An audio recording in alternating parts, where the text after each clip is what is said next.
Qui veut bien comprendre les Aidonesses Deepkins doit connaître leur histoire, emplie de silence, mais aussi de secrets.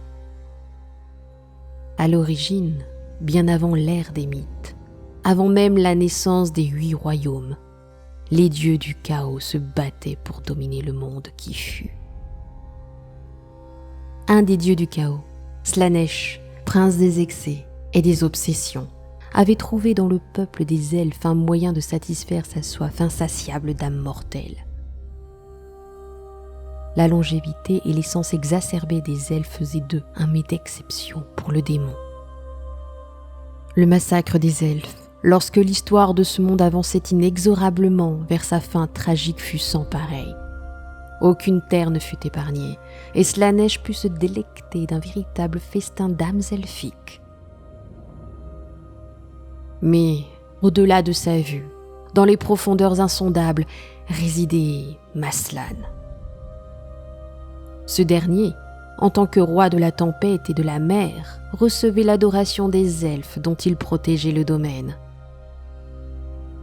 Malgré une lutte acharnée, Slaanesh l'insatiable finit par détruire Maslan et envahit toutes les enclaves restantes. Le massacre fut total, et le monde des elfes tel qu'il était disparut à jamais. Des millénaires et des millénaires plus tard, suite à la naissance des royaumes mortels et l'avènement des nouveaux dieux elfes, Teclis, Tyrion et Malérion, une exploration des 8 royaumes fut lancée par ces derniers afin de renouer avec leurs origines. Mais aucun vestige de leur civilisation ne semblait avoir survécu à la fin de l'Ancien Monde. Les dieux elfiques, par dépit, rallièrent Sigmar et son panthéon croissant. Ils contribuèrent à apporter la civilisation aux tribus primitives, malgré un vide qui était toujours présent. Certes, les nouveaux dieux découvrirent quelques elfes au sein d'Aziraïm, dans le domaine des cieux, mais cela ne représentait qu'une infime partie de cette race autrefois si prospère et noble.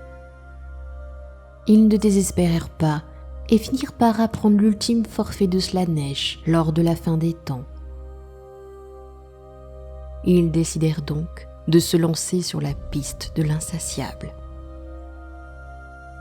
Au terme d'une traque acharnée, ils parvinrent à l'attirer et le piéger dans le domaine d'Ulgish, territoire crépusculaire entre le royaume de Ish et d'Ulgu. La vengeance des nouveaux dieux put commencer. L'insatiable fut enchaîné et torturé. On procéda à l'extraction des âmes elfiques dont il s'était repu. Concluant un pacte, les nouveaux dieux elfes décidèrent que les âmes elfiques devraient renaître afin de reconstruire leur gloire passée.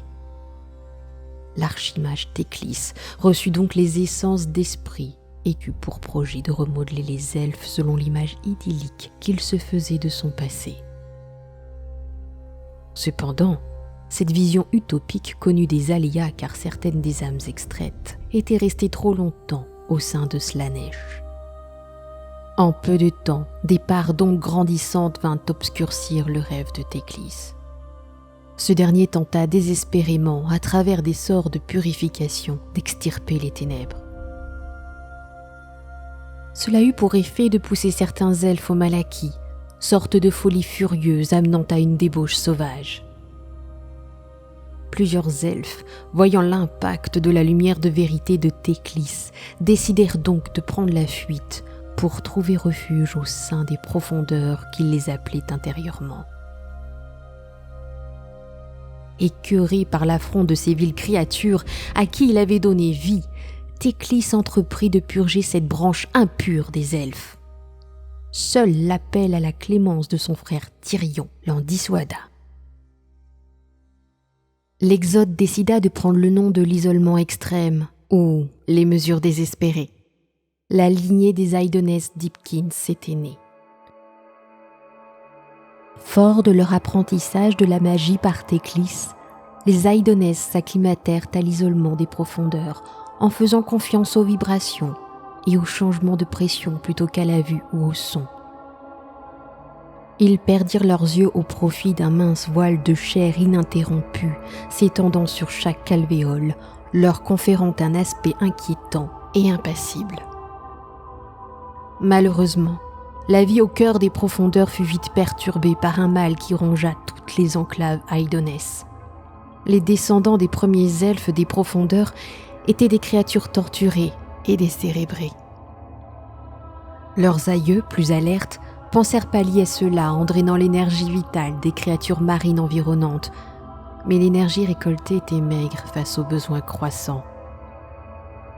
La chasse des âmes terrestres devint très rapidement la seule option viable pour insuffler un semblant de vitalité à la lignée. Les raids de pillage d'âmes terrestres demeurent la règle de la survie jusqu'à aujourd'hui.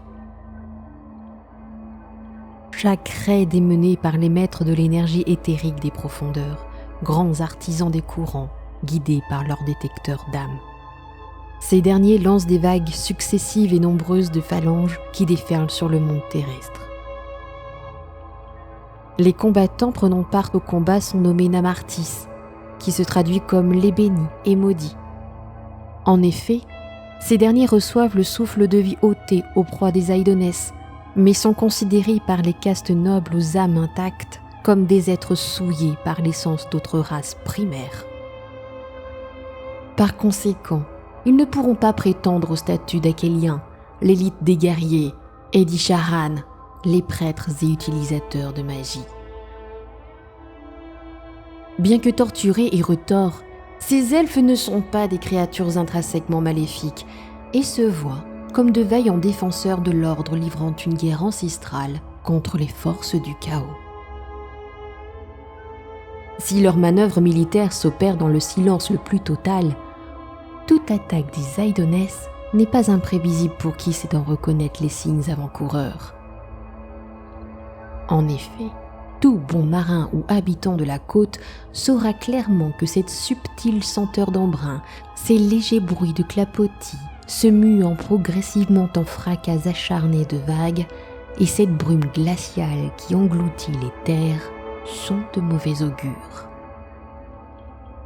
Quant aux autres, l'effroi les gagnera lorsque cette brume mystique déversera, grâce à la magie du royaume des profondeurs, des elfes au regard froid, chevauchant des behemoths légendaires.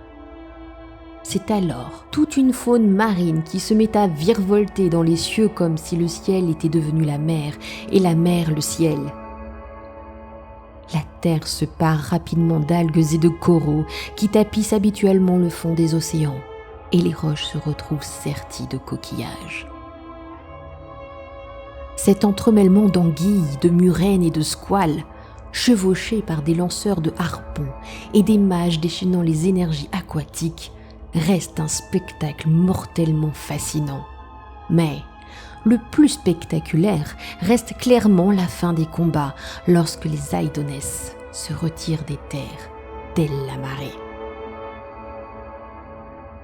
Le champ de bataille onirique devient alors un champ de ruines peuplé de corps vidés de toute substance de vie. Un Aidonesse ne réclame pas de corps, seule l'âme compte.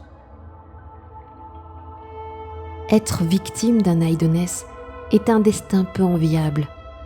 Le cœur s'accélère. Il apparaît ensuite difficile de bouger. Une sensation de noyade débute. La vue s'obscurcit, puis finalement les visions cauchemardesques peuplées de monstres marins commencent. Être survivant n'est pas pour autant une source de réjouissance, car la magie des Aidonesses efface une partie des souvenirs de la bataille, mais elle ancre durablement une peur latente des mystères tapis dans les profondeurs de la mer. Ainsi, le secret de l'existence des Aidonesses demeure aussi insondable que les abysses dont ils proviennent.